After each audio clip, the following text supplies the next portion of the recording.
notre fameux frère Ésaïe. Et quel frère! Quel frère! Vous savez, on ne parle pas trop de lui dans la prêche. Ouais, on arrive à sortir la fameuse phrase de l'Éthiopien, Ésaïe 53, sans C. Mais vous savez, le livre d'Ésaïe, c'est énorme. Vous savez, c'est énorme.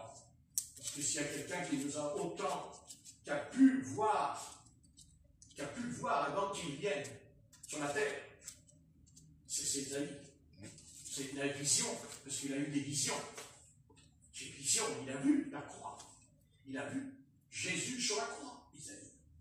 Je ne dis pas le fardeau, la chose en lui qu'il a pu y avoir dans cet homme du Seigneur.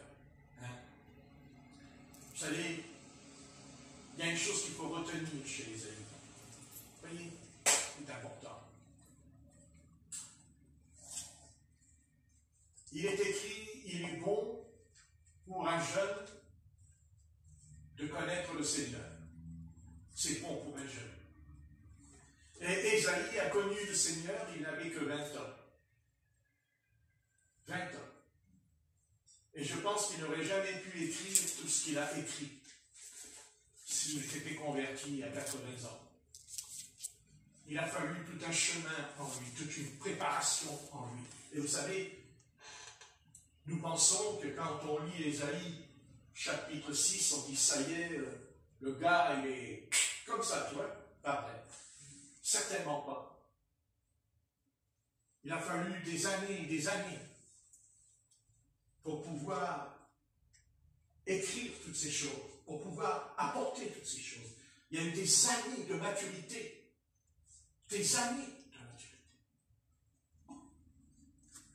Et si Dieu lui a révélé toutes ces choses, c'est parce qu'il a été fidèle. Il a été fidèle jusqu'à la mort, on l'a mis dans un tronc d'arbre.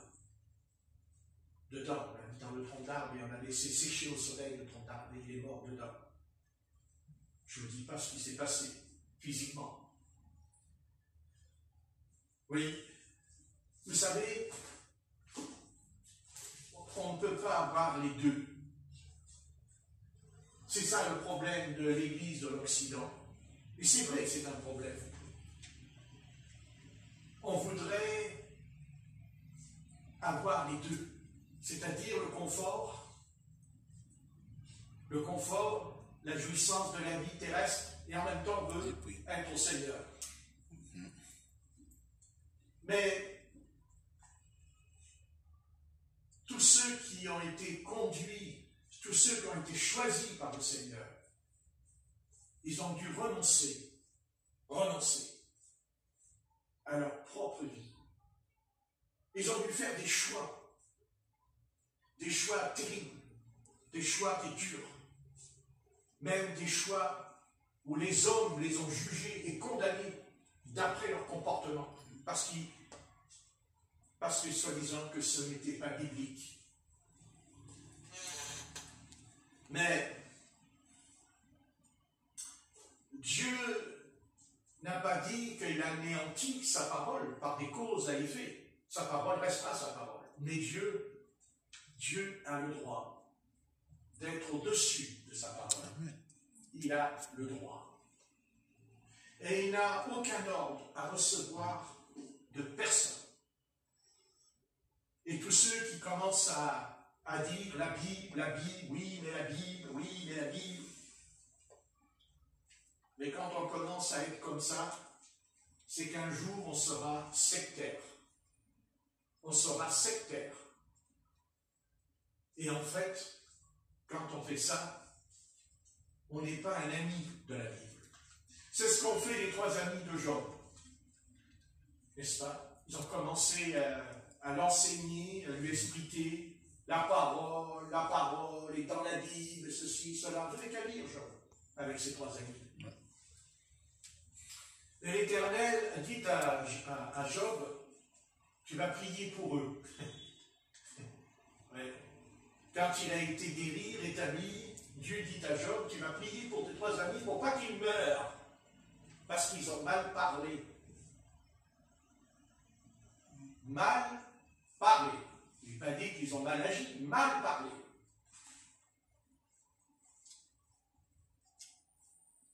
Personne ne peut être au-dessus de Dieu. Amen. Jamais vous mettrez des œillères. Jamais vous mettrez des œillères à la Bible, comme on en met aux chevaux. Jamais. Celui qui est un ami de Dieu n'enfermera jamais Dieu dans un garage. Jamais. Dieu n'a pas besoin de garage. Dieu a besoin d'espace parce qu'il est l'être qui crée ce qui est petit et ce qui est grand. C'est pour ça qu'il est Dieu. Et il ne va pas s'embarrasser de certains hommes religieux qui voudraient enfermer le peuple de Dieu dans des dogmes, dans des principes. Ce que Dieu attend de nous, c'est que quand on prie, faut-il encore prier? Parce qu'il y a beaucoup de pasteurs, de docteurs, mais qu'est-ce qu'ils connaissent la Bible par cœur? Mais quand ils prient, c'est vide. Leur prière est vide. Et quand elles ne le sont pas, elles sont euphoriques. Elles sont déglinguées. Déglinguées, ça veut dire que quand ils prient, les gens ils tombent tous par terre à l'envers.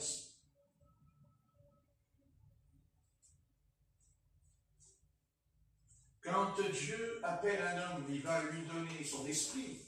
Et ça, vous le savez, je ne vous apprends rien depuis des années. Mais l'Esprit de Dieu qui est en nous, en tout cas, si on l'a reçu, la première chose qu'il fera en nous, d'abord, il va nous contrôler. Et ensuite, si on a un ministère, on va contrôler toute l'assemblée. Et si on est sous le contrôle de l'Esprit Saint, tout le monde ne va pas tomber par terre. Mais si on est contrôlé par le Saint-Esprit, il peut y avoir dans l'assemblée une personne qui peut être possédée par un démon ou par une légion. Car Jésus-Christ, quand il chasse les démons,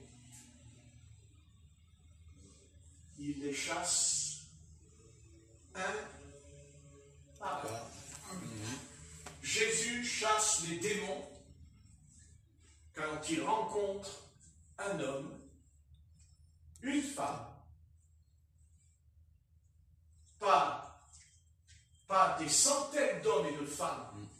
Jésus ne chasse pas les démons dans des milliers d'hommes et de femmes quand on lit l'Évangile. Jésus-Christ chasse les démons, il chasse les démons parce qu'il rencontre des cas particuliers. Et oui, parce que Jésus-Christ ne s'est jamais senti en lui, et c'est ce que Satan voulait en lui, que c'est lui qui prenne la décision de chasser les démons. Mais ce n'est pas lui. Ce n'est pas lui. Qu'est-ce que tu racontes, pasteur? C'est le Fils de Dieu, Jésus-Christ. Oui, mais le Fils de Dieu, eh bien, il a reçu le Saint-Esprit dans le Jourdain. C'est d'accord. Amen. Le Saint-Esprit est descendu sur le Seigneur dans le Jourdain. Oui ou non? Oui, amen. Donc, ça veut dire que Jésus, c'est le Fils de Dieu. Amen. Le Fils de Dieu, les démons l'ont dit, nous savons qui tu es. Tu es le Fils de Dieu. Tu es le Fils de David. Donc, tu ne serais pas là pour Jésus. Mais Jésus, lui,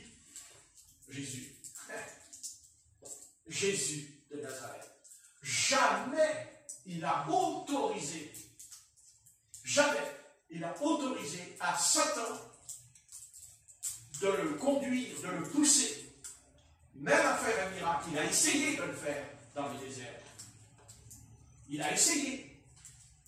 Mais le Seigneur est toujours resté sous le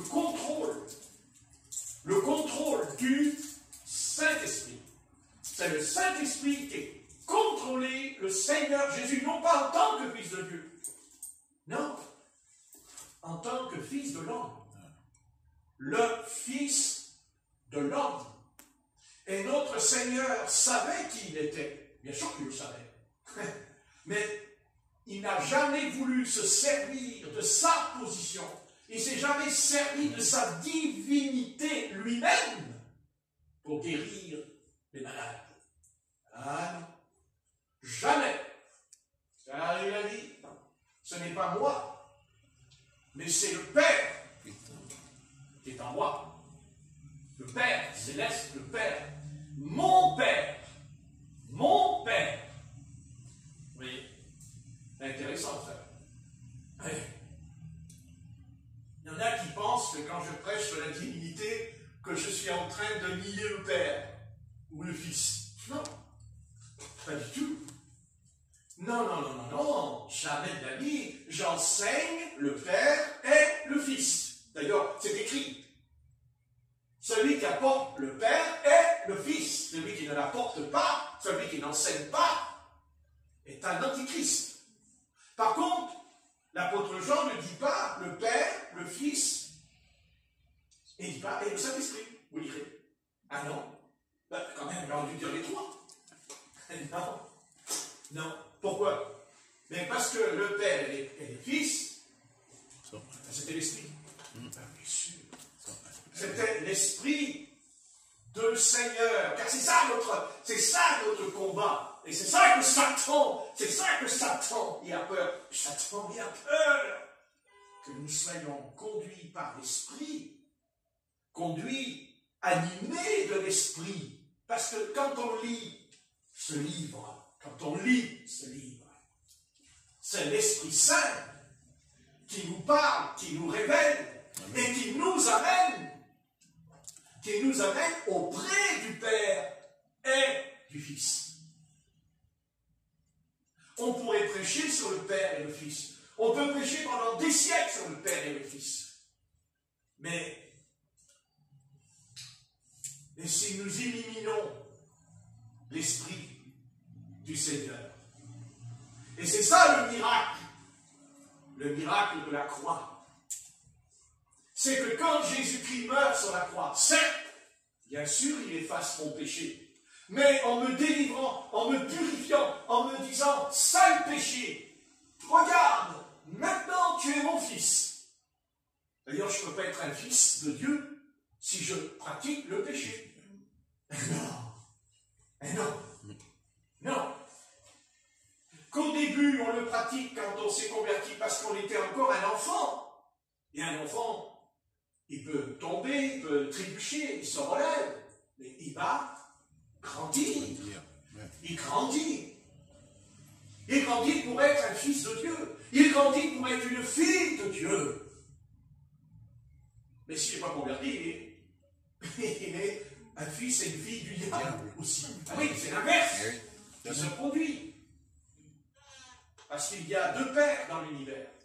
Jésus a dit, vous avez pour père le diable. Il a dit, c'est votre père, le diable.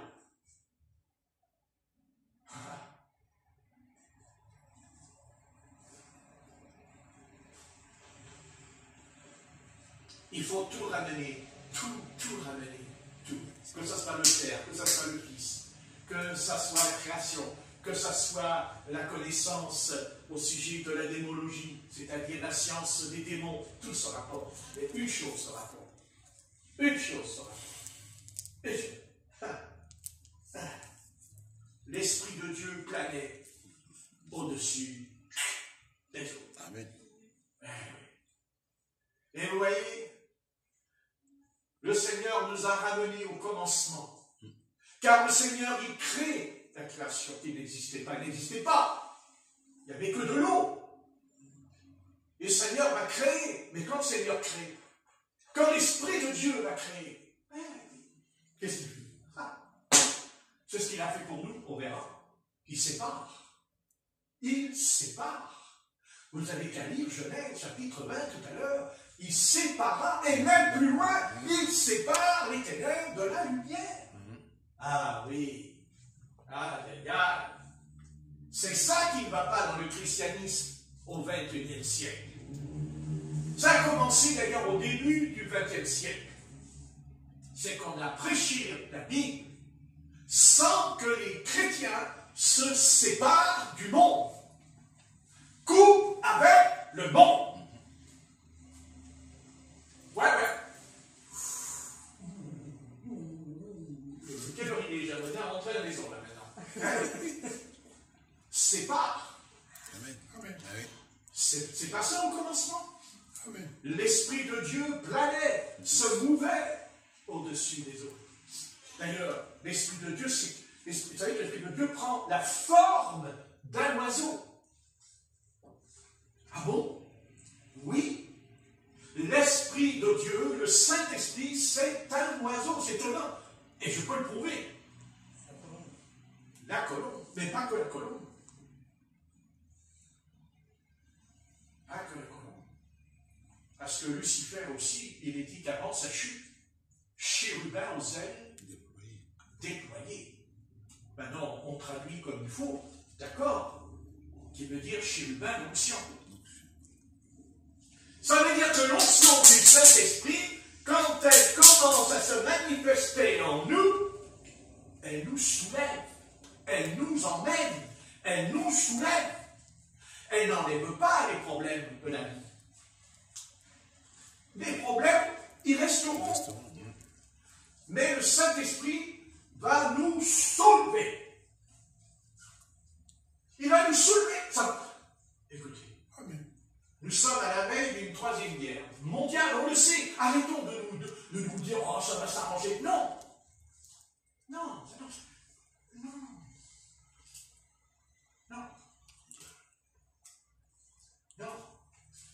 Par contre, il est temps que Dieu nous avertisse que quand ça va arriver, qu'est-ce que nous allons faire? Dans quel état serons-nous quand ça va arriver? Allons-nous être abattus? Allons-nous être découragés? Allons-nous même avoir la peur et la terreur en nous? Par ce qui va se passer, par ce qui va arriver. Mais Dieu a permis, avant que cette chose-là, qui est en train de mûrir, heureusement, lentement, mais c'est inévitable, parce que c'est concevable, parce que l'humanité qui n'est pas conduite par l'Esprit du Seigneur, n'est pas conduite, n'est pas contrôlée par le Saint-Esprit, alors elle est contrôlée aussi par quelqu'un d'autre. Amen. Puisqu'il y a des actes, et les actes que nous voyons sont démoniaques, ils sont diaboliques.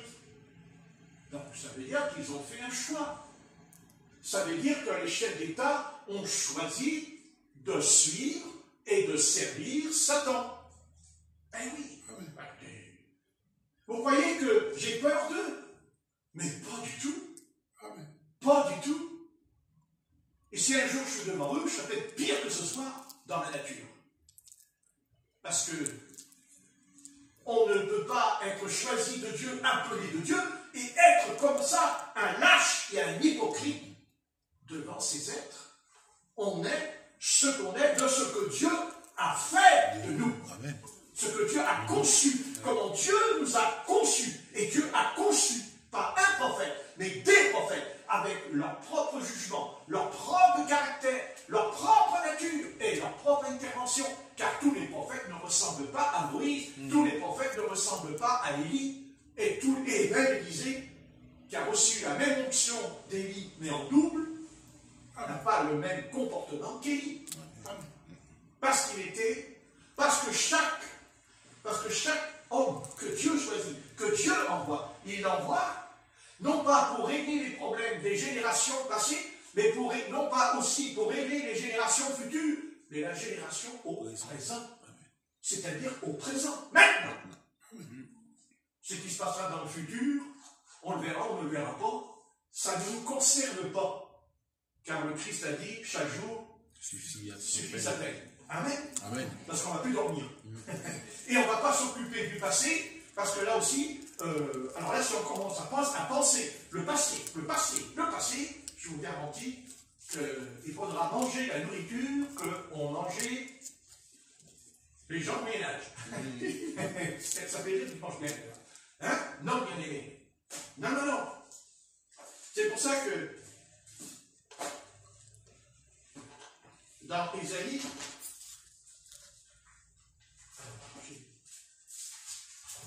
voilà, dans Ésaïe, j'ai dit 63, verset 1, comme il va le dire.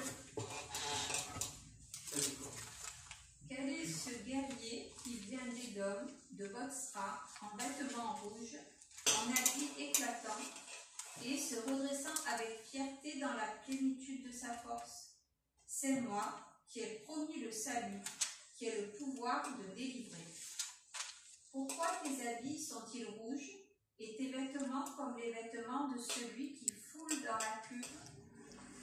J'ai été seul à fouler au pressoir, et nul homme d'entre les peuples n'était avec moi. Je les ai foulés dans ma colère, je les ai écrasés dans ma fureur. Leur sang a jailli sur mes vêtements, et j'ai souillé tous mes habits.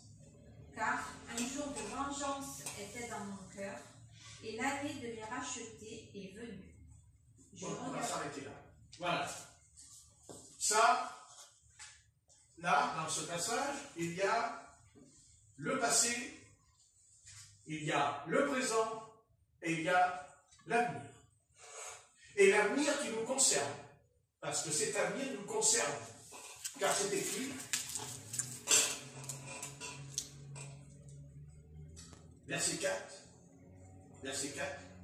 car un jour de vengeance était dans mon cœur, et l'année de les racheter est venue. C'est pour nous. C'est pour nous. C'est-à-dire que nous allons vivre quelque chose qu'on ne sait pas encore. Mais que c'est le Seigneur qui est à la tête de ce qu'il va opérer. D'ailleurs, il le dit. Qui est celui qui vient d'Édom, de Bosra, en vêtements rouges, en habits éclatants, et se redressant avec fierté dans la plénitude de sa force? Et qu'est-ce que dit cette personne qui vient? Il dit, c'est moi qui ai promis le salut et qui ai le pouvoir de délivrer. Et voilà. Qui ai le pouvoir de délivrer. Le Seigneur va venir. Amen. Il vient de Bosra, en vêtements rouges, c'est-à-dire le sang. Il a versé le sang. Le sang. D'ailleurs, c'est écrit dans l'Apocalypse. Il revient sur un cheval blanc et il dit son vêtement était de sang. Amen. Mais attention,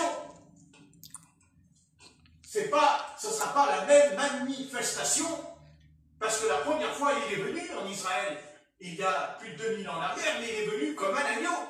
Comme un agneau. Mais là, il revient sur un cheval blanc. Ça ne veut pas dire qu'il y a un cheval dans le ciel. Quand j'étais gosse, je faisais le cheval en Corée. Je faisais ça. Comme ça, vous voyez. Là, je suis filmé. Ouais. Corinne et mon gars, mais il va lui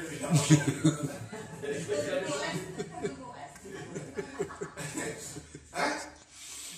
Cheval blanc, ça veut dire la puissance. Il revient avec puissance. Parce que Satan, la puissance des ténèbres. Amen. La puissance. Quand on dit les démons, quand on parle des démons, il faut faire attention. Ce sont des puissances et des anciennes gloires. Déchues ce soir. Mais ce sont des puissances terribles. D'ailleurs, on le voit ce qui se passe.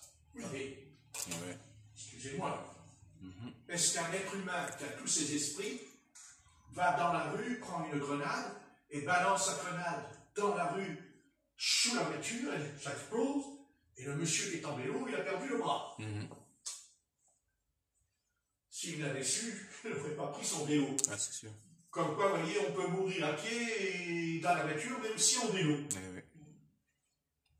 La question c'est, est-ce qu'il était prêt aussi à rencontrer Dieu? Oui. Mais comme quoi, il faut toujours être prêt à rencontrer Dieu.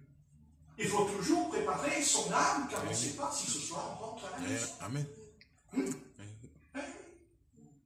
Donc le Seigneur vient. C'est sûr.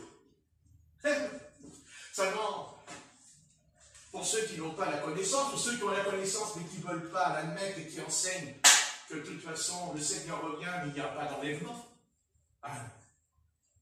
Ah non, il n'y a pas d'enlèvement. Il y a le plus d'enlèvement. Écoutez, moi j'ai des livres de la CXC que j'ai achetés, je suis étonné parce que j'étudie, et maintenant je lis. Les pasteurs ils disent il n'y a pas d'enlèvement. Ah bon? Il n'y a pas d'enlèvement? Ah bon? Mais comment le Seigneur peut nous sauver s'il n'y a pas d'enlèvement? Ça n'a pas de sens. Bien sûr qu'il y aura un enlèvement. Mais c'est évident. Parce que le Seigneur ne va pas envoyer à la boucherie sa fiancée, son épouse. Parce que pour l'instant, on n'est pas encore l'épouse. Pas encore. On est une fiancée. Et Jésus est notre fiancé. Parce que les relations avec Dieu, c'est justement, c'est ça. Et il y a un homme qui l'a compris. Ça, c'est Abraham. Abraham a compris ça. Ah oui. Il est l'ami de Dieu. Et comment Abraham est l'ami de Dieu? Je vais vous montrer, moi, pourquoi Abraham est un ami de Dieu. Je vais vous montrer, moi, Abraham, qui il est, et non pas ces fameux pasteurs qui prient et qui envoient tout le monde par terre, gicler par terre, en tombant la tête contre l'armée. Non, non, non. On l'a lu mercredi, bien-aimé. Oui. Qu'est-ce qu'il dit, Abraham? J'ai osé parler au Seigneur. Que le Seigneur me pardonne 3 fois. Il dit, j'ai osé parler. Lisez dans Genèse 19, vous verrez, c'est pas comme aujourd'hui. C'est pas comme aujourd'hui. C'est pas je viens au Seigneur là, avec désinvolture. Ah, Jésus revient. Ah, Jésus il m'aime. Arrêtez avec ces. Mais qu'est-ce que c'est que ce truc? C'est pas ça. C'est pas ça. C'est pas ça l'Esprit de Dieu. C'est pas ça la Bible. C'est pas ça l'homme qui se tient devant Dieu. Abraham se tient devant Dieu. Et oui, c'est Dieu qui est devant lui dans Genèse 19. Ben oui, c'est qu'à lire. Il dit, j'ai osé parler au Seigneur qui m'écoute. Est-ce qu'il y a 50 justes? Et est-ce que tu sauves? Il y en a 40, il y en a 30, il y en a 10. Est-ce que tu sauves? Feras-tu périr le juste et l'injuste ensemble? Voyez? Si on a reçu l'Esprit de Dieu, on sera comme Abraham. Et celui qui est un ami de Dieu se permettra jamais, jamais d'être désinvolture. Jamais, jamais, jamais. Quand on a reçu le Saint-Esprit qui est en nous va contrôler l'auditoire, il va contrôler la réunion, il va contrôler les âmes. Et il peut dire à un pécheur, au nom de Jésus, esprit impur, sors. Mais ce n'est pas toute l'assemblée qui est possédée, c'est une personne. Il peut y en avoir 2, c'est l'arrivée. Mais alors, pas simple, hein? Parce que déjà, il va chasser un démon. Parce que chasser le démon, ça tout le monde peut le faire. C'est moi, je te dis, sors. Tu sors, c'est facile. Bien sûr. Mais faire sortir le mauvais esprit qui est en toi, ça c'est plus difficile. Voilà, exactement. Et tant mieux qu'on n'y arrive pas. Bah tant mieux. Bah tant mieux. Oh, j'espère que non. J'espère que les hommes ne vont pas tomber dans ce piège de croire qu'ils peuvent chasser les démons eux-mêmes. Alors là, je leur dis tout de suite, soit vous êtes possédés, ou soit vous allez être possédés par eux. Non. Non. Non. Non, non. Chasser les démons, d'abord, c'est être un homme de prière. C'est un homme qui prie. Et ensuite, plus que cela, c'est un homme qui jeûne. Qui jeûne. Le plus grand danger qui nous guette, ce qui est dangereux pour l'humanité, le monde, lui, de toute façon, il est déjà tombé dans le piège. Parce qu'il est contrôlé par Satan ce soir. Mais parce qu'il le veut. Parce qu'il le veut. Si ils ne veulent plus être contrôlés par Satan, les hommes, alors ils doivent accepter un homme, le seul homme, Jésus-Christ. Parce que c'est Jésus-Christ, le seul, qui a été crucifié pour nos péchés et nos iniquités. Il n'y a pas d'autre. C'est ni Moïse, ni Élie, quelle que soit la puissance qu'ils ont reçue, ni Jérémie. C'est le Seigneur Jésus-Christ. Lui seul. Il est monté au ciel. C'est ce qui est dit dans Acte 1. Même les apôtres, ils ont levé les yeux, ils n'avaient même plus à décrocher les yeux, vous voyez. C'est pas comme nous aujourd'hui. Nous, il y a longtemps que nos yeux sont décrochés d'en haut. À part que le Seigneur leur a dit, il reviendra de la même manière qu'il est parti. Il est parti. Ben oui.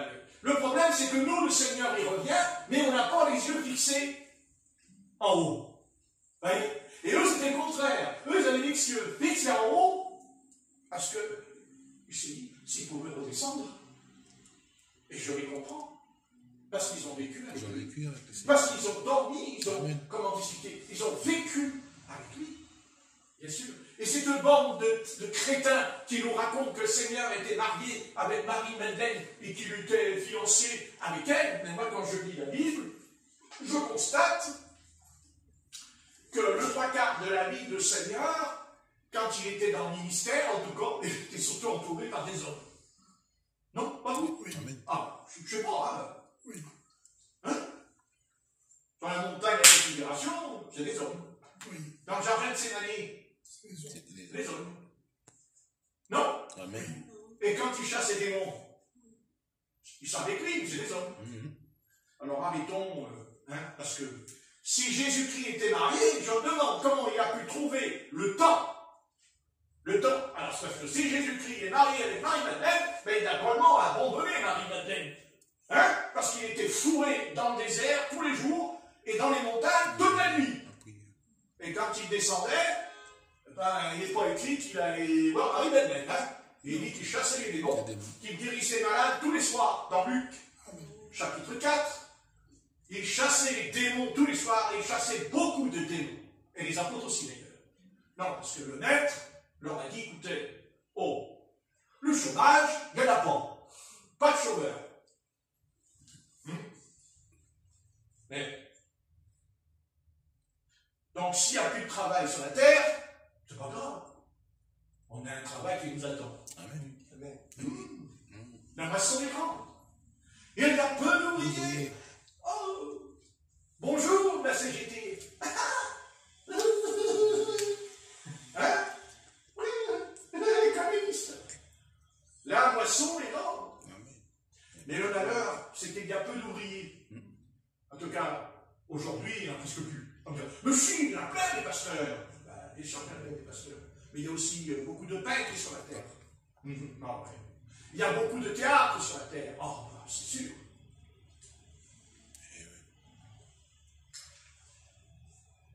Si on veut être pasteur, ou si on veut être évangéliste, docteur, apôtre, d'abord, on ne peut pas être apôtre. Et on ne peut pas être évangéliste par nous-mêmes. Par contre, on peut être diacre si on le veut. C'est ce que dit l'apôtre Paul, que celui qui veut être diacre soit marié d'une seule femme, qu'il aime bien ses enfants, qu'il ne soit pas adonné au vin et tout. Mais ça, c'est pas l'évangélisme. C'est-à-dire que tu peux être un diacre, tu peux être un évêque, mais c'est pas obligé que Dieu te dit, tu as un appel, c'est toi qui veux dans l'église. Mais quand on est un prophète, c'est pas pareil, c'est pas toi qui dis, ah, ça, je vais être un prophète. Ah, il y en a plein aujourd'hui, sur YouTube, il y en a plein des pasteurs. Il y en a plein, je suis prophète. Dieu a fait de moi un prophète. Et je nous annonce ceci, et je nous annonce cela.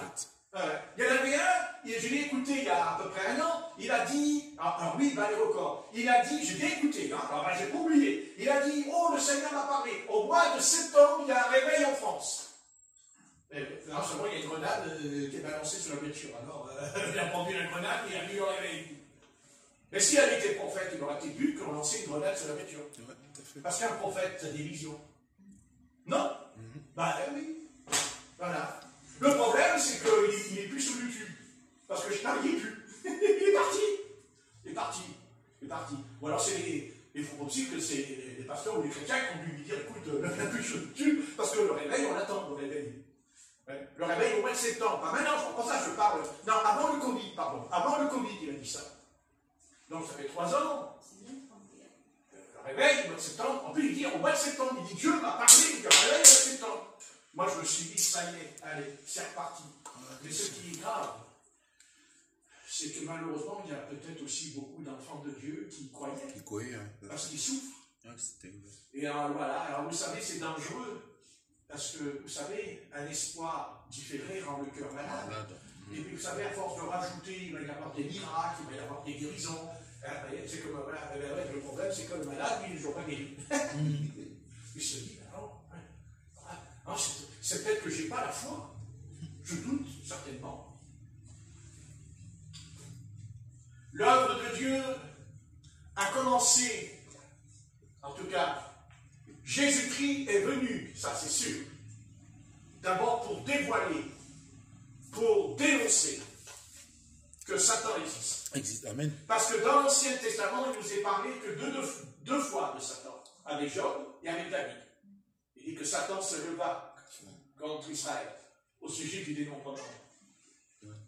Mais dans le Nouveau Testament, c'est tout le contraire. Et tout le contraire. N'est-ce pas? Tout le contraire. C'est sûr. Et nous devons savoir que le Seigneur Jésus n'a pas chassé les démons. Jésus n'a jamais affronté Satan quand il était jeune. Car il n'est pas écrit que le Seigneur a fait des prodiges et des miracles. Il a attendu l'âge de 30 ans. Et il n'a jamais brûlé les étapes. Jamais. Si un homme de Dieu brûle les étapes, automatiquement, un jour, il va prêcher l'hérésie et l'erreur. Il faut apprendre à rester à sa place et grandir selon le temps que Dieu nous accorde. Et si même on doit rester caché, planqué, qu'importe. C'est Dieu qui dit, sors de la caverne. Et Dieu a dit à Élie, qu'est-ce que tu fais dans la caverne? Qu'est-ce que tu fous dans ta caverne? Sors! Il est sorti. Mais quand il est sorti, il n'avait pas mis le voile sur son visage.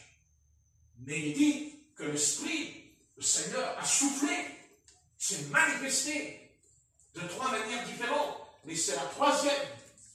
Il dit un vent léger et doux. Et Élie, c'est caché.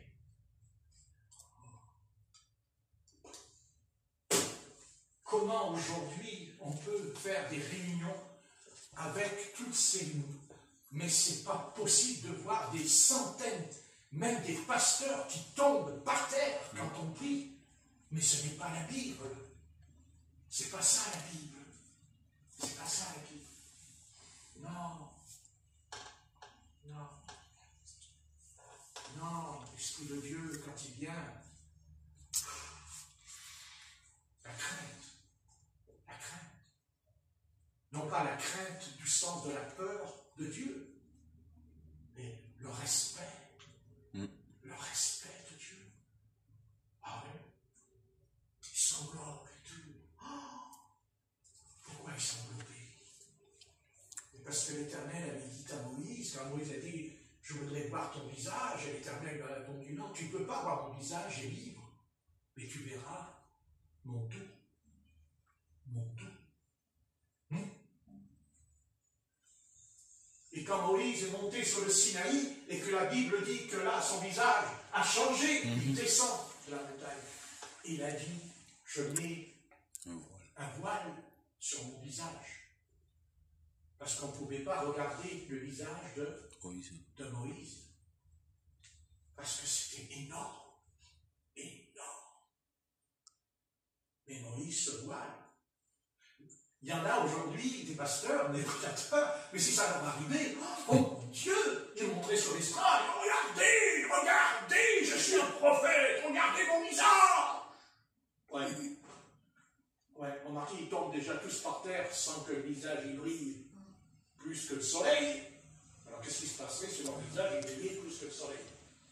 Le problème, c'est que quand le soleil a brillé, enfin, c'est pas le soleil qui a brillé, c'est son visage qui a brillé. Parce que c'est la communion. C'est parce que Moïse avait la communion. Elle était avec Dieu. Avec son Dieu. Sur la montagne du Sinaï. C'est ça, Dieu.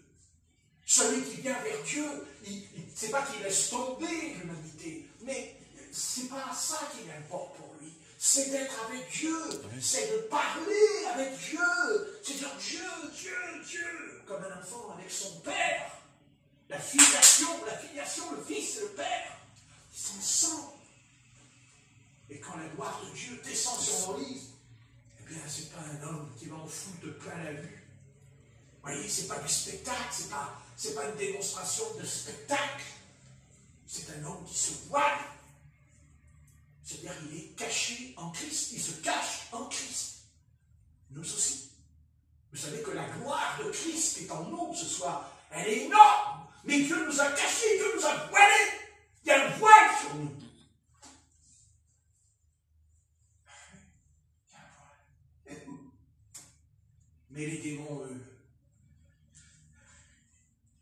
eux, ils voient ce qu'on est ce soir. Ils voient notre véritable visage. Pas celui-là que nous avons les rides. Non, il est beau. Il est beau, il doit être plein de lumière. Et les démons le voient, ils voient les démons là. Et c'est quand notre corps sera changé, en un clin d'œil. Alors là, il dit, qu'est-ce qu'il dit Paul? Nous serons connus comme nous étions connus en réalité. Ah oui. Et sachez que quand vous marchez dans la rue, les démons vous regardent et ils vous voient. Mais ils ne vous voient pas comme vous voyez vous dans la glace. Ah non. Et non.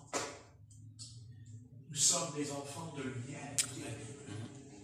Ah, vous vous rendez compte? Ah oui. Et plus on sera auprès du Seigneur, vous savez, plus on est près de Dieu. Ah, comment expliquer? On se dit, oh purée, mais qu'est-ce que je suis orgueilleux.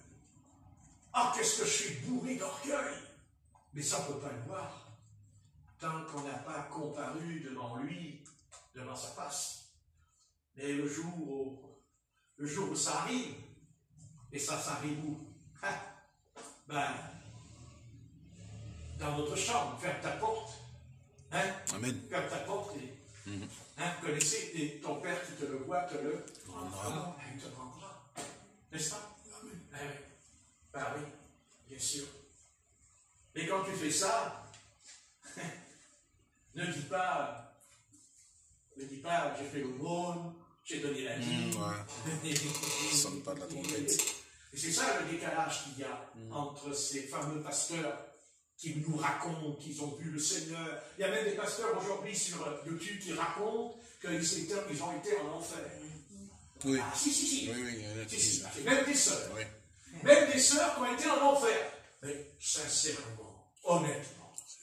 Non, mais, mon Dieu, je t'en supplie, mon Dieu, ne m'envoie pas dans ces endroits. Oui.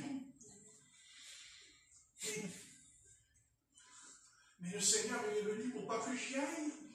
Et maintenant, il va m'envoyer quand je dors en enfer. Alors que la Bible dit que le sommeil du juste est doux et paisible. Ah ben, il est vachement paisible, le sommeil du gars qui va en enfer. Et il dit dans un enfer qu'il a vu ceci, il a vu cela, et après il est revenu. Ah bon? Il est revenu? Mais il y en a qu'un qui est revenu de l'enfer. Enfin, en tout cas, qui est revenu du séjour des morts. Parce qu'en vérité, ils n'ont pas été en enfer. Non, parce que si vraiment ils avaient été en enfer, Je peux plus en sortir. mais, évidemment, Non. évidemment. Et qu'est-ce qu'ils ont vu alors? Qu'est-ce qu'ils ont vu? Ce que Satan a voulu leur montrer. Ce que Satan a voulu leur montrer. Tromperie. Et quoi?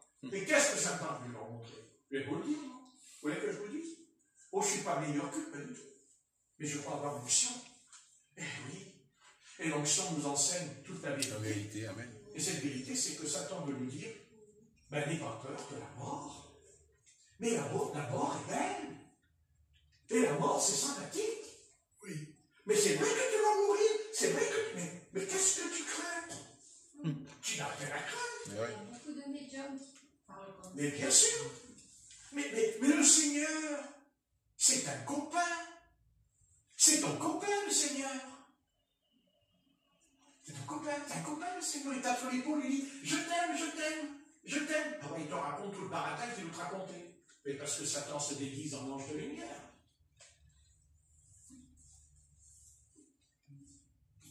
Ils disent qu'ils ont été en enfer. Il y a même des jeunes filles de 15-16 ans qui sont soi-disant des chrétiennes et disent qu'elles ont été en enfer. Mais alors, pourquoi quand elles reviennent, elles sont maquillées comme des pots de peinture? Pourquoi quand elles reviennent, elles sont en pantalon et elles sont en mini-jupe? Non mais attendez, remarquez, si elles gardent des mini-jupes quand elles ont été dans cet endroit, ça prouve qu'il est fort possible qu'elles y ont été, parce que là, s'il y a des mini-jupes, c'est un enfer. Ça te fait rire, t'as raison. N'est-ce pas?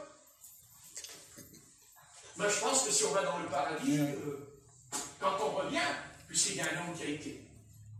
Il y a un homme qui a été dans le paradis, me semble-t-il. C'est l'apôtre Paul. Ouais.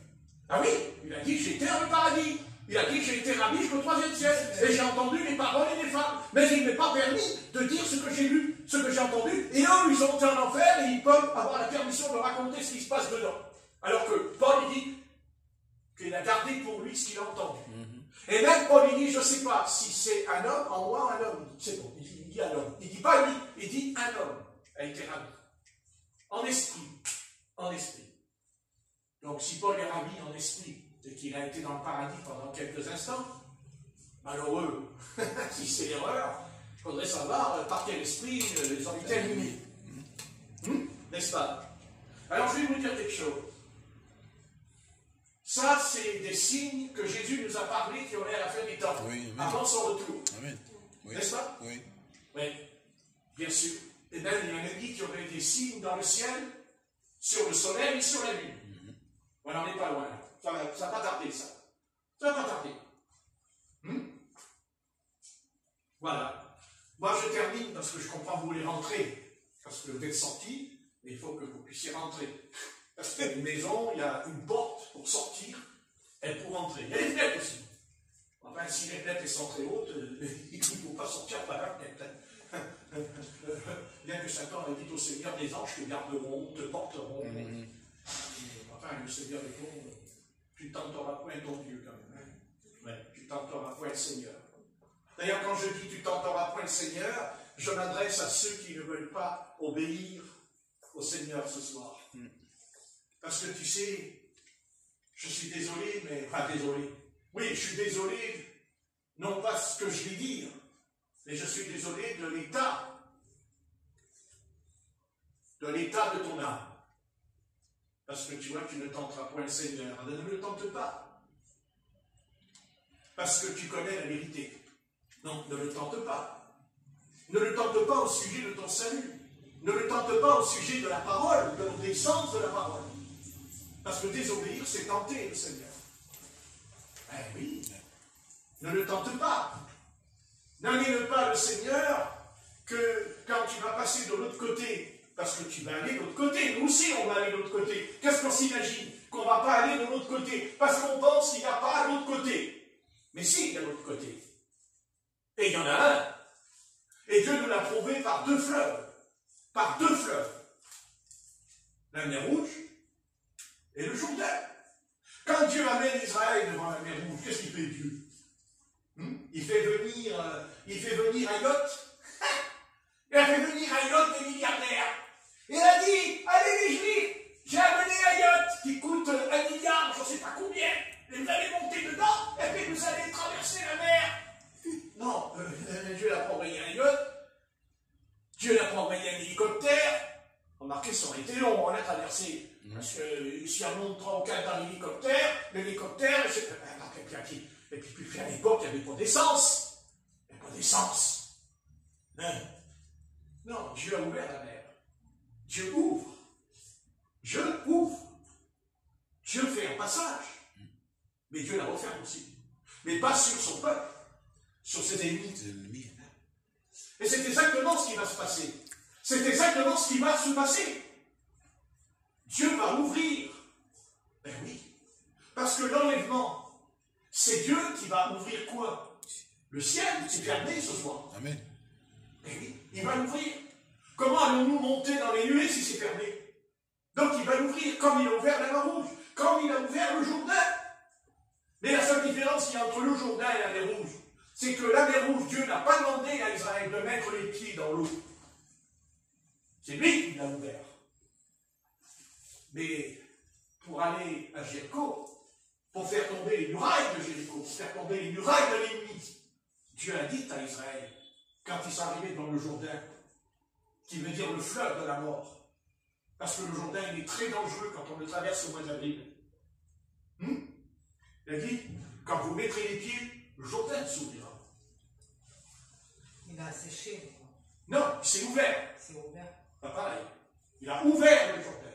Ils ont traversé, il a ouvert.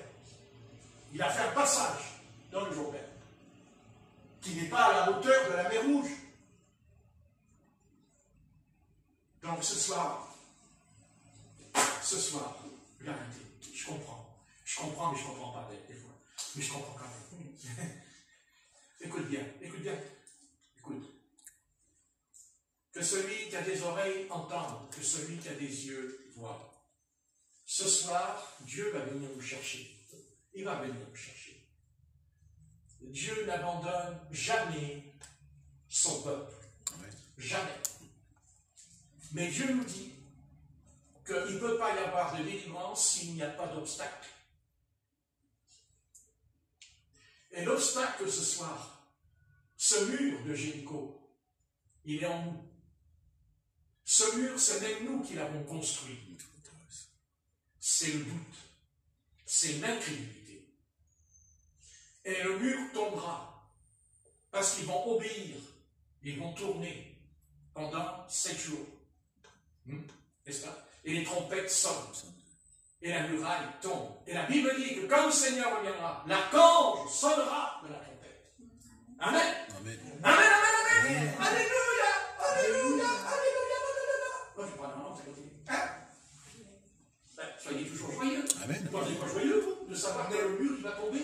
Oui. Vous voyez bien qu'il y a un mur. Mais Dieu, le mur, il va le faire tomber. N'est-ce pas? Et bien sûr qu'on tourne en rond. Qui peut dire le contraire? Bien sûr que l'Église elle tourne en rond. Ça fait 2000 ans qu'elle tourne en rond, l'Église. Mais la trompette va sonner. Le texte dit, au cri du commandement, nos corps seront changés. Bien sûr aussi, mon corps, il va être changé. Parfois, Dieu n'a-t-il pas changé son propre corps sur la montagne de la transfiguration, ce que je sache? Non? Oui. Mais alors pourquoi le Seigneur, il leur a montré? Pourquoi Jésus-Christ est monté sur la montagne de la transfiguration? Pourquoi il a pris l'apôtre Pierre, l'apôtre Jean et l'apôtre Jacques? Pourquoi? Et pour leur dire, c'est ça l'enlèvement. Moi-même, je vous montre. Je suis en train de vous dire que c'est ça l'enlèvement. Puisque Paul dit, nous mourrons pas tous et nos corps seront changés en un instant. Eh bien, regardez, moi je suis en train de prier. Et là, regardez, mon corps, lisez. Mon corps, il chante. Il chante. Mais le corps qui était en lui, rempli de lumière, il ne l'a pas acquis sur la montagne de la transfiguration, elle était en lui. Elle était en lui quand il était quand il était dans la crèche. Elle était en lui quand il avait 12 ans. Elle était en lui quand il avait 30 ans. Elle était en lui quand il est sur la croix. Elle n'a jamais quitté. C'est l'enveloppe. C'est tout. Ce que tu as, c'est une enveloppe. C'est, l'apôtre Pierre dit, on gémit dans cette tente. Et oui, bien sûr, c'est en nous. Vous savez, Satan veut nous faire croire que nous sommes que des misérables, que les pauvres types. Ça, c'est ce qu'il veut nous faire croire. Bien sûr qu'on est misérable, évidemment, mais c'est parce que je suis misérable que je suis bon. Je suis misérable dans le sens de la repentance en moi, par rapport au péché. Mais maintenant, si Dieu m'a purifié, parce que Dieu, il nous a purifiés, justement. Nous sommes purs, bien sûr, par un élément. Bien sûr, l'eau, le sang et l'esprit, évidemment. Mais c'est en nous. Et l'adversaire veut nous décourager, parce que c'est son arme de nous décourager. C'est son arme préférée, être découragé. Et pour cela, il va nous accabler. Il va, comment? L'homme abattu, dit le proverbe. L'homme abattu dans l'extrême. Mais non, il ne peut pas nous abattre, parce que Dieu nous a donné quelque chose ce soir. Amen. Et il nous a donné le don du Saint-Esprit. De dire, oui, d'accord, mais je sens rien, moi. Mais Dieu ne te demande pas de sentir. Tu n'as rien à sentir. Tu dois croire. Amen. C'est différent. Alléluia. C'est différent. Le Saint-Esprit, ce n'est pas une sensation. Le Saint-Esprit, ce n'est pas une sensation sensuelle. C'est pas ça. Le Saint-Esprit, c'est une personne qui s'appelle Jésus-Christ. Parce qu'une personne, elle a un nom. Elle a un nom. Le Saint-Esprit, c'est pas un nom. C'est pas un nom. Père céleste, Père. C'est pas le nom. Le nom, c'est Jésus-Christ. Tu lui donneras le nom de Jésus. Celui qui sauve et qui délivre son peuple du péché. Voilà. Seulement voilà. Il faut être intéressé. Il faut en avoir envie. Et évidemment que les chrétiens, ils n'ont pas envie aujourd'hui. Ils n'ont plus envie. Mais non, ils n'ont pas envie qu'il y ait un réveil. Parce que s'il y a un réveil, il va falloir rentrer à minuit. Oh, on va rentrer à minuit, ma Patrick. Ah oui? Et si à minuit, le Seigneur, il guérit des gens qui ont le cancer? Et si à minuit, le Seigneur, il guérit des aveugles et des paralytiques et des sourds, vous allez dire, oh ben non, oh ben non, oh ben non, moi je rentre chez moi, il est minuit, ah ben non, oh ben non, oh ben non, ah ouais, et le malade qui est en train de crever dans le lit, vous allez lui expliquer, il faut que tu comprends, moi, j'ai pas mangé et tout, ben je rentre, il faut que je rentre là. Vous savez ce qui va pas aujourd'hui? C'est parce qu'aujourd'hui, on n'a plus l'amour pour les malades. On n'a plus l'amour pour ceux qui souffrent. Hein? La compassion. Vous connaissez la compassion? Il est dit que Jésus avait compassion des malades. Amen. Que quand il priait, Jésus, il pleurait. Jésus ne vient pas en disant « Allez, au nom du Seigneur, lève-toi et marche! Allez, lève-toi et marche !» Non, Jésus, il vient en pleurant. Il vient en pleurant. Il vient avec amour. Il vient avec amour en lui. Parce que Jésus, quand il prie pour le malade, lui, il souffrait de la maladie. Voilà. C'est pas pareil. Parce qu'il a pris nos péchés et nos iniquités et nos maladies sur lui. Amen. Et bien sûr. C'est beau la guérison, hein.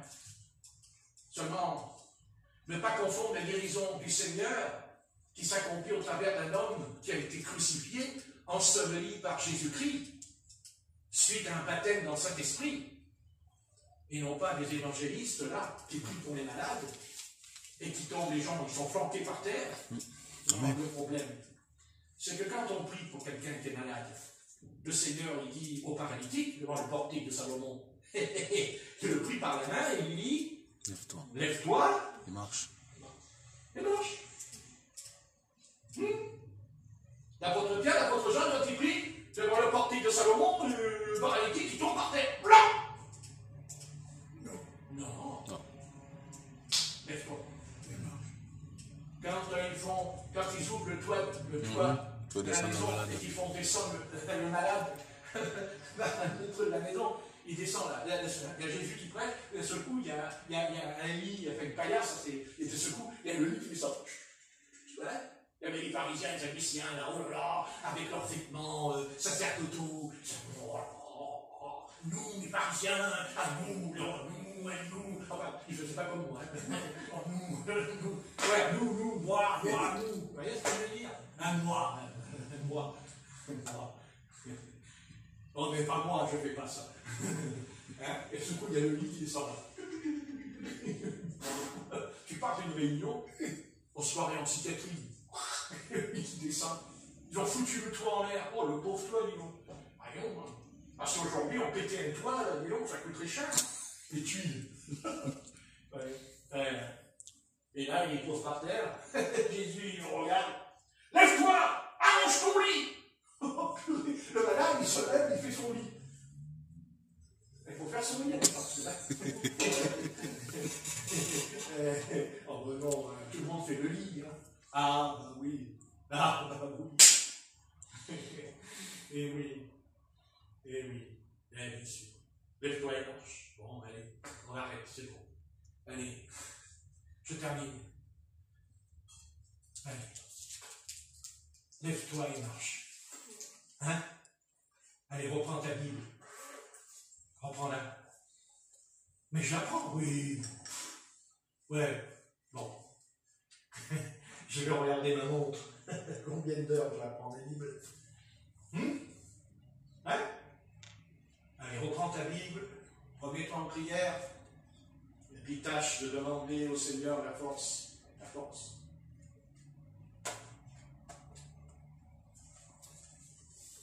De le faire pendant 1 heure par jour. Oui. Et c'est pas trop demandé. Mais c'est tellement, c'est pas trop demandé, mais c'est tellement demandé pour la chair. D'ailleurs, il a dit à ses disciples, vous dormez? Allez où?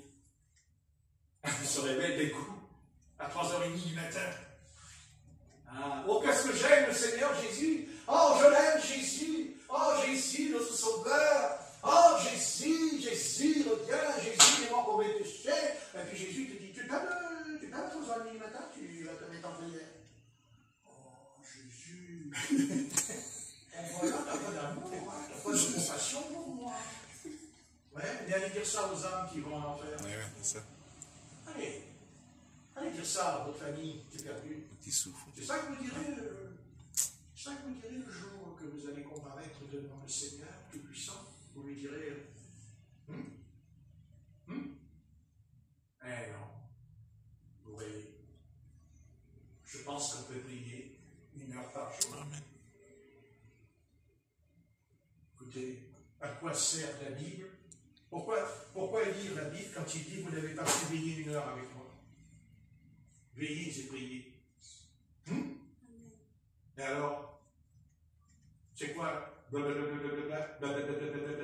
ça le christianisme. Hein? Les apôtres, ils n'ont pas pu les faire. Oui. Eh ben, Mais le Seigneur leur a tiré les oreilles. Mais le Seigneur leur a tiré les oreilles.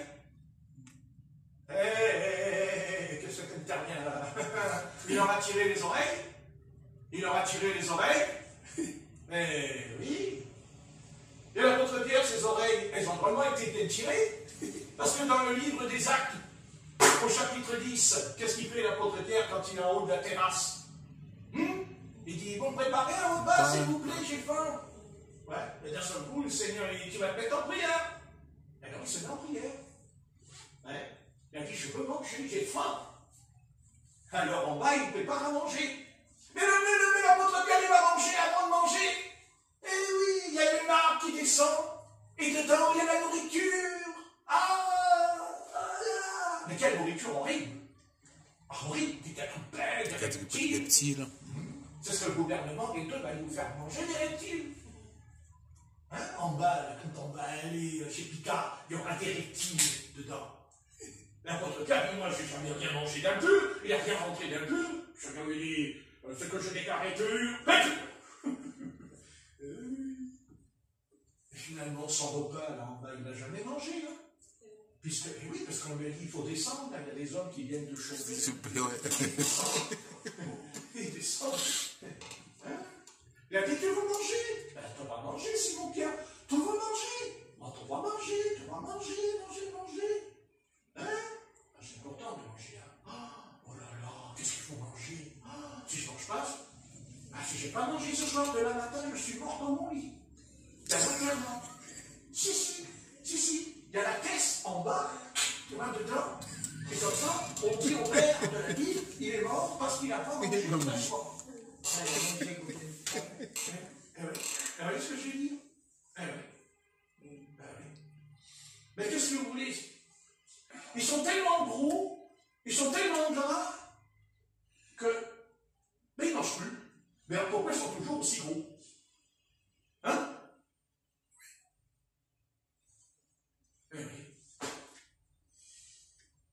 Et quand il est descendu, ben, il est arrivé chez Corneille.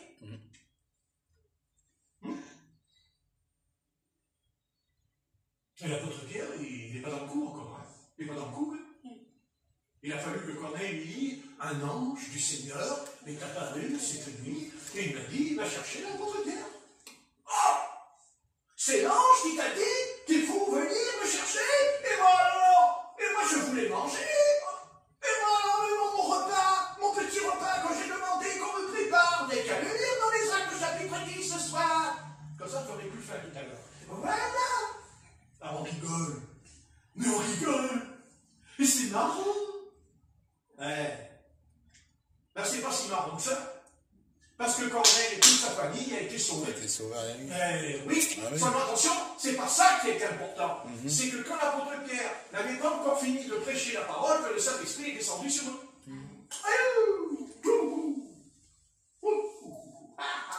Le Saint-Esprit est descendu.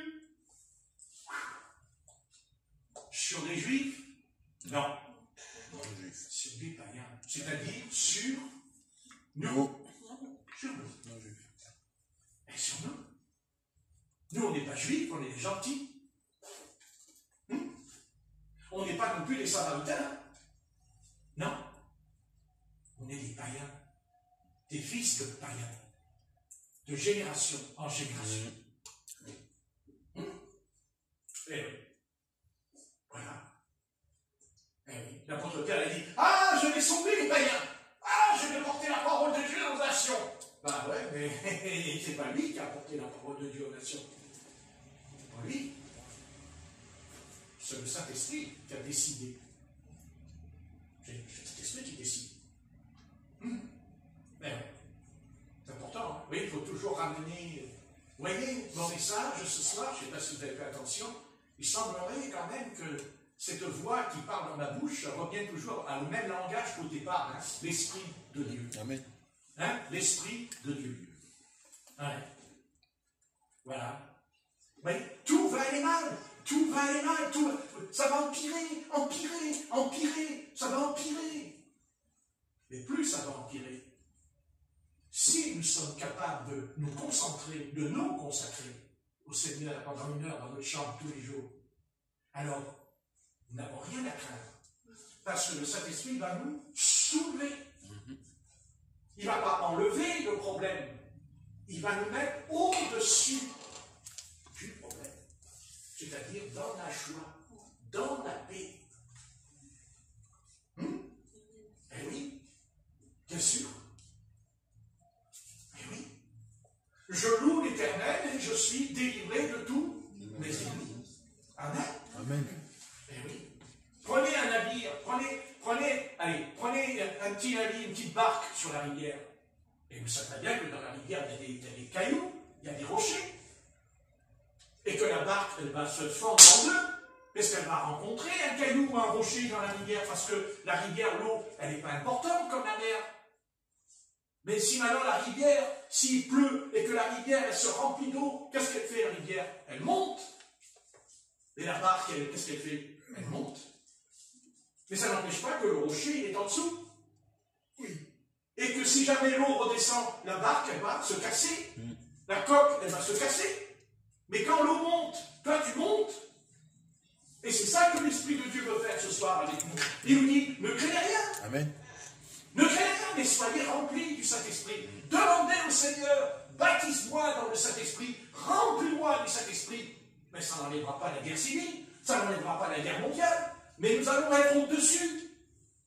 Comme la barque, elle monte puisqu'il y a de l'eau. Et vous savez bien que le Saint-Esprit est représenté aussi par de l'eau, de l'huile. L'huile, c'est la joie. Le vin, c'est ce qui stimule. Aux noces de Cana, Dieu changea l'eau en vin. Oui. Vous voyez? Voilà. Il manqua d'eau, il manqua de vin en Cana. Donc, automatiquement, il y a la joie qui a commencé à partir. Et Marie dira, il y a un problème, il manque de vin. Ah oui, le Seigneur, il répond, va, qu'est-ce qu'il garde de toi et moi? Hein? Il a dit, apportez des jarres. Mais il a dit, apportez des vases purs, vous direz, purs. Et remplissez d'eau. Et d'un seul coup, l'eau est changée en vin. Et ce soir, Dieu peut changer les choses en nous. Oui, comme il a changé l'eau en vin. Amen. Amen. Il peut le faire. Parce qu'il veut qu'on soit joyeux. Et Satan, il veut qu'on soit triste. Il veut qu'on soit triste, il veut nous abattre. Parce qu'il est jaloux. Il est jaloux. Parce qu'on est la nouvelle Ève. On est la nouvelle épouse. Il est jaloux. Il est jaloux. Parce qu'avant, c'était notre mari, Satan. C'était notre mari, il était marié avec lui. C'est notre maître. Il y a notre maître. Mais plus ce soir. Plus ce soir. Oui, c'est votre époux. Et c'est pour ça qu'il y aura l'enlèvement. Et pourquoi il y a l'enlèvement? Parce que quand on se marie, il y a la salle des noces. La salle des noces. Qu'est-ce que dit l'Apocalypse au chapitre 19? Les noces de l'agneau. L'autre jour, je parlais avec Corinne par rapport à un qui dit qu'il n'y a pas d'enlèvement. Alors, qu'est-ce qu'on en fait de Matthieu 25? On le jette à la poubelle? C'est quoi Matthieu 25?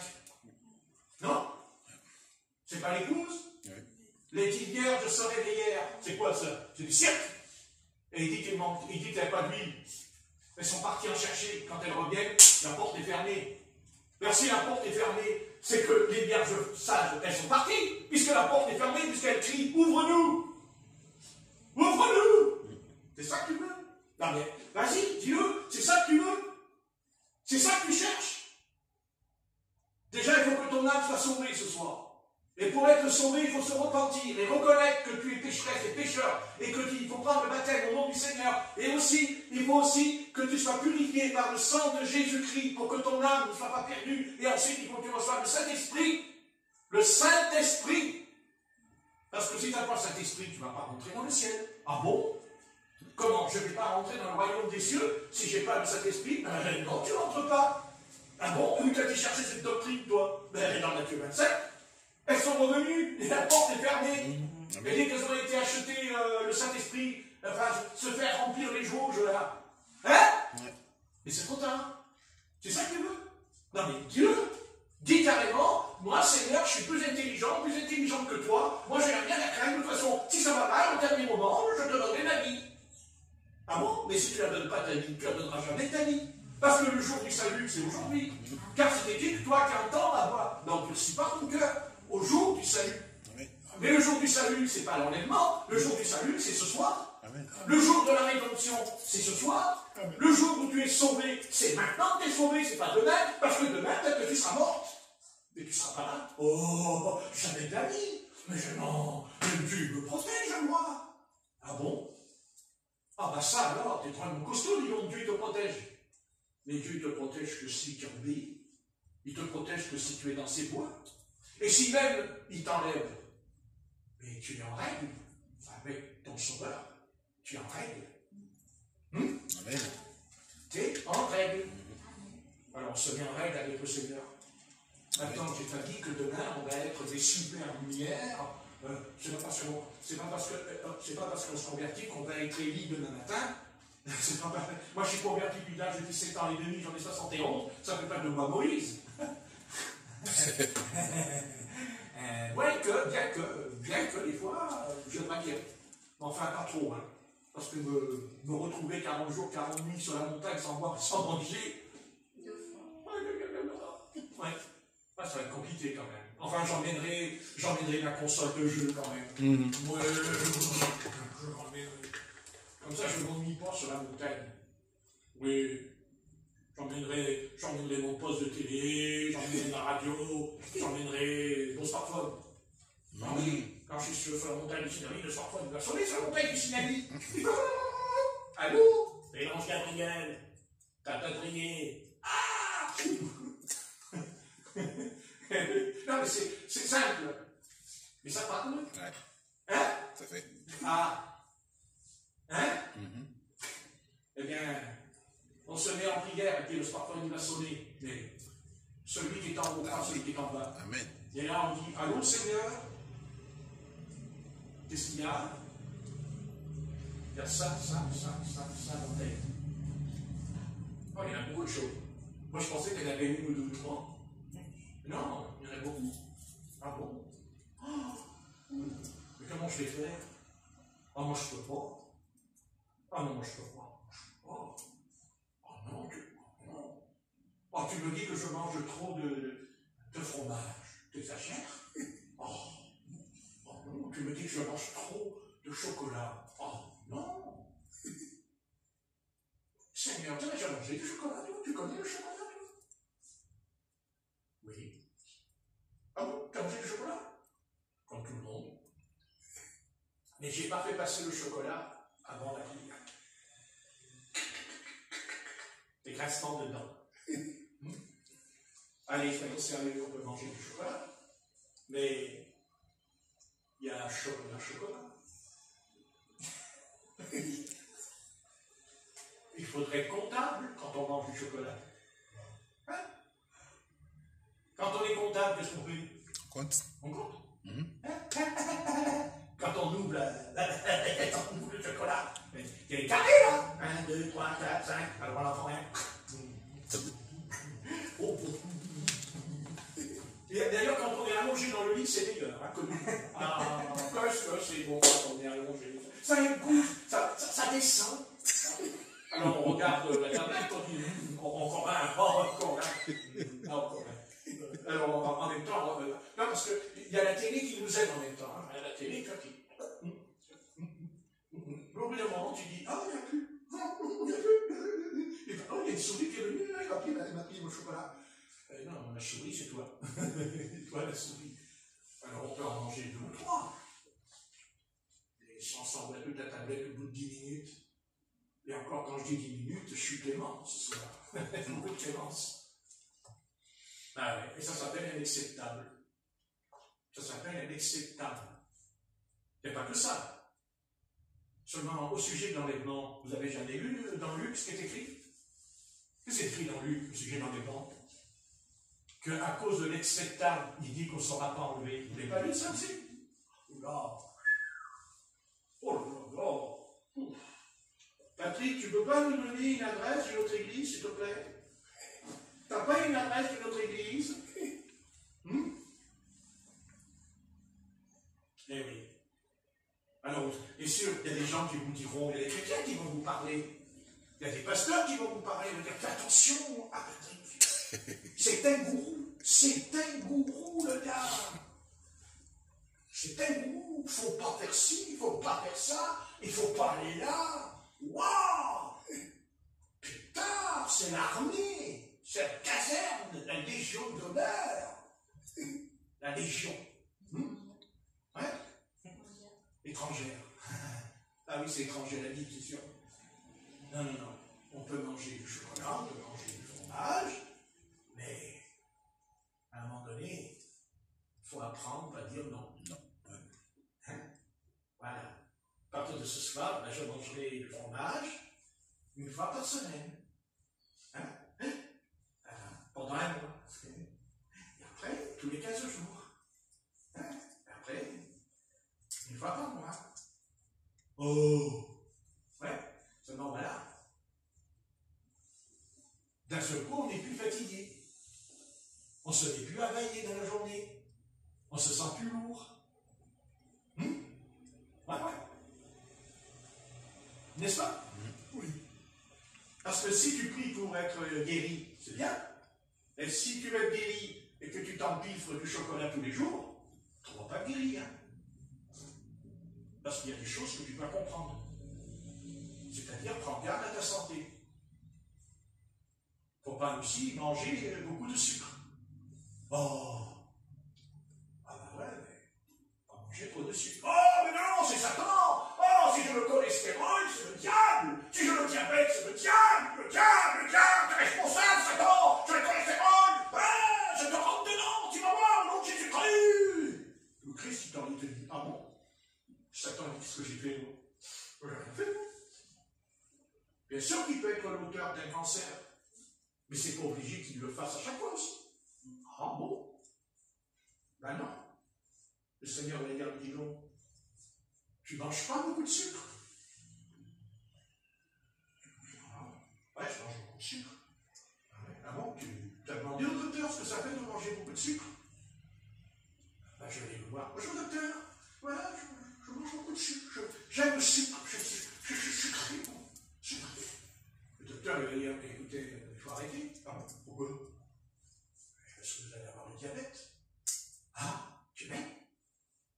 Ah bon?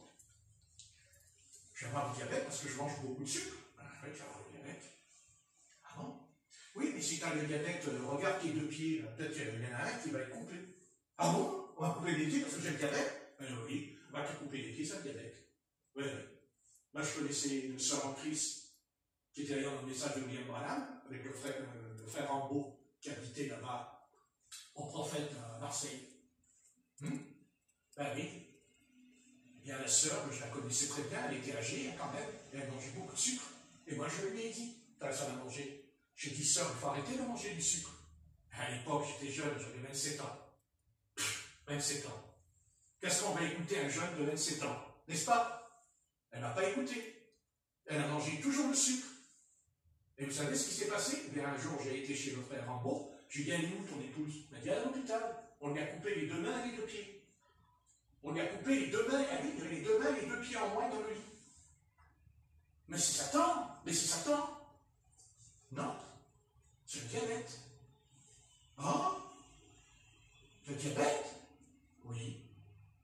Ça s'appelle des causes à effet. Non? Ça s'appelle des causes à effet. C'est pas toujours le diable, excusez-moi. Il faut faire attention. Alors, je ne le défends pas. Il faut faire attention de ne pas l'accuser non plus quand c'est pas vrai, parce que ça peut vous coûter cher. Ah oui. Lui, par contre, il nous accuse, ça c'est sûr. Mais nous, on n'a pas le droit. On n'a pas le droit d'accuser. C'est pas notre rôle. C'est Jésus qui doit l'accuser, pas moi. Pas moi. Moi, je chasse. Tu chasses. Comme on chasse quelqu'un qui rentre dans ta maison pour te faire du mal. C'est tout. Ça s'arrête là. Après, c'est plus notre ressort. Alors, si tu manges, tu peux manger du sucre. Oui. Mais attention. Prends garde. Fais attention. Fais bien attention à ce que tu entends ce soir, parce que c'est pas sûr que ce soit Patrick Bart qui parle. C'est peut-être quelqu'un d'autre qui parle en moi. Pour t'avertir, pour te mettre en garde. Tu as des oreilles. Alors, il ne faut pas seulement entendre. Il faut mettre en pratique. Faire attention. Et c'est pareil avec le sel. Parce qu'on peut avoir le cholestérol avec beaucoup de sel. Faire très attention. Bien qu'il ait dit que vos paroles soient salées. Je comprends. Mais ça, c'est spirituel. Alors, un peu de sel, un peu de sucre, un petit peu de chocolat. Mais un peu, c'est quoi un peu pour toi quand tu m'écoutes? C'est quoi un peu? C'est quoi la quantité pour toi? Un peu. C'est ça qu'il faut que tu réfléchisses bien en toi. Et si tu n'y arrives pas, par contre, là, on peut dire que c'est Satan qui peut aussi te pousser vers ça. Par contre, oui, il peut te pousser. Évidemment. Ah oui, ça, d'accord. Mais tu n'es pas obligé avec du bon sens. Écoute déjà ce que la Bible dit, mais écoute aussi ce que le docteur dit. Parce qu'un docteur, il n'est pas docteur seulement parce qu'il a voulu être docteur. Il est docteur parce que Dieu l'a voulu qu'il soit docteur. Il n'est pas docteur parce qu'il a voulu. Ah, certainement pas. C'est un destin d'être docteur. C'est un destin d'être chirurgien. Bien que ce n'est pas parfait, mais c'est son destin pour nous aider, pour nous sortir d'une mauvaise passe dans notre vie. Si elle n'est pas de docteur, comment on ferait pour soigner nos yeux ce soir? Et oui.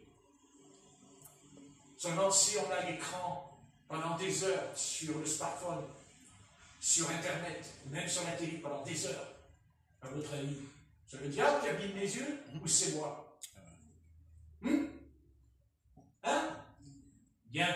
Donc, il y a des causes et effets. Voilà. Si je monte dans la voiture et que j'ai bu de l'alcool, c'est le diable qui a envoyé la voiture en l'air? Non. Si j'ai pris de la drogue, c'est le diable qui m'a envoyé en l'air? Non. D'accord? Amen. Donc, il y a la part de Dieu et il y a notre part. Chacun, ce soir, a sa part de responsabilité dans sa vie. Les choix. La vie, elle est faite que de choix. Moi, je sais en parler quand même. Je ne parle pas par connaissance intellectuelle. Moi, je sais ce que c'est. Il faut abandonner. Il y a des choses qu'on ne peut pas. Il faut choisir. C'est dur. C'est pas facile. Des fois, ça amène un prix. Des fois, de choisir les choses. Mais il ne faut pas se tromper. Surtout quand on a 71 ans, on n'a plus le droit à l'erreur. Quand on est jeune, on peut faire des erreurs. Pas quand on a un certain âge, on n'a plus le droit à l'erreur. Ah non, c'est terminé. Les erreurs de jeunesse, ça existe. Mais quand on devient comme Salomon, un homme âgé, qui, quand il avait presque 90 ans, et qu'il s'est permis de faire ça avec les femmes sidoniennes et tout, pourquoi? C'est Satan peut-être aussi? Non. C'est son choix. Il a choisi. C'est parce qu'il aimait ça, c'est parce qu'il était d'accord, parce que c'était pour lui jouissif dans sa tête, dedans. Mais il en a terminé. Ben oui.